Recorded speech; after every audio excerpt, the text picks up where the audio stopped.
Weather Service in Fort Worth has issued a flash flood warning for northeastern Erath County and Hood County until 10 p.m. Central Daylight Time.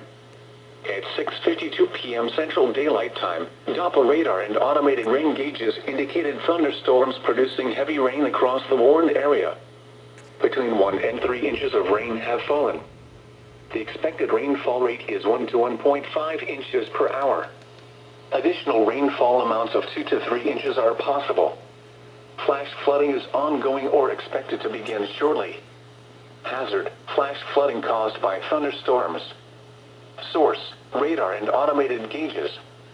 Impact: flooding of small creeks and streams, urban areas, highways, streets, and underpasses, as well as other poor drainage and low-lying areas.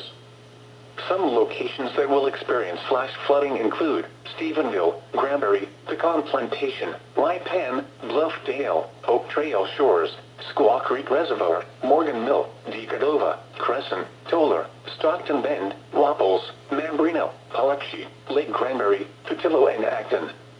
Turn around. Don't drown when encountering flooded roads. Most flood deaths occur in vehicles. Be especially cautious at night when it is harder to recognize the dangers of flooding.